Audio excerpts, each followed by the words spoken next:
दोस्तों, हमारे ज़िंदगी में सबसे बड़ी ज़रूरी चीज़ होती है डिसीजन मेकिंग।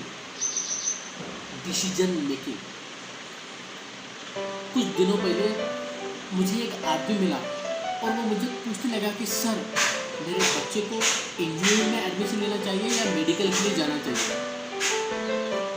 दोस्तों, हम कंफ्यूज होते रहते हैं। हम कंफ्यूज होते हैं कि हम डिसीजन नहीं ले पाते। छोटी छोटी बातों में हम डिसीजन नहीं ले पाते। और क्विक डिसीजन लेना ये सफलता के लिए बेहद जरूरी होता है। हम ये तय नहीं कर पाते कि हमें कार लेनी चाहिए या नहीं लेनी चाहिए।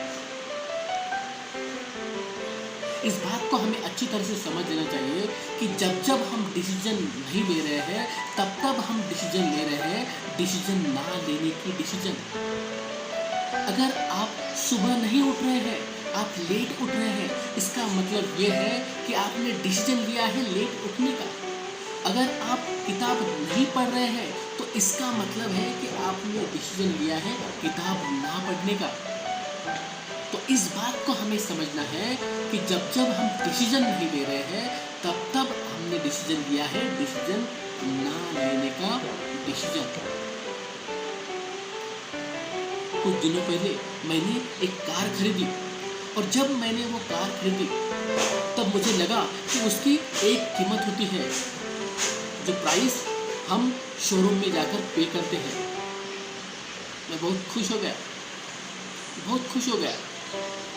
लेकिन कुछ दिनों बाद जब मेरी गाड़ी को किसी ने ठोका तब मुझे पता चला कि उसकी दूसरी भी कीमत हमें चुकानी पड़ती है। एक शोरूम को जो मैंने कीमत चुकाई थी वो थी दिखाई देने वाली कीमत, और गाड़ी को ठोकने के बाद मुझे जो नुकसान हुआ था वो था न दिखाई देने वाली कीमत। इसलिए हमें जब भी कोई डिसीजन लेना पड़े तब इस बात को हमें समझ लेना चाहिए कि इसकी दिखाई देने वाली कीमत कौन सी है और न दिखाई देने वाली कीमत कौन सी है। हमें इससे फायदे क्या हो सकते हैं और नुकसान क्या हो सकते हैं। दोस्तों, 2007 से पहले जब मैं फ्रस्ट्रेशन में था, मैं डिप्रेशन में था, मेरे ज़िंदगी के बेहतरीन 5-6 साल ऐसे ही बर्बाद हो गए थे। और वो 5-6 साल बर्बाद होने के बाद मैंने ये डिसीजन लिया कि अगर मैं आज कोई डिसीजन नहीं लेता हूँ तो मेरे आने वाले साल भी बर्बाद हो जाएंगे। इसलिए मैंने दोबारा पढ़ने का डिसीजन लिया और मैं पढ़ता गया। उन आने वाले 5 सालों में मेरा ग्रेजुएशन भी पूरा हो चुका था, मेरा पोस्ट ग्रेजुएशन भी पूरा हो चुका था और मैं गवर्नमेंट बैंक में अधिकारी भी बन चुका था। इसलिए डिसीजन लेकर उससे जो फायदे नुकसान हो सकते हैं उसे हमें झेलने के लिए तैयार होना चाहिए। क्विक डिसीजन लेना एक सबसे बड़ी आदत है जिंदगी को सफल बनाने की, क्योंकि जो महान लोग इस दुनिया में होकर गए हैं उनमें ये सबसे अच्छी आदत थी कि वो क्विक डिसीजन ले पाते थे।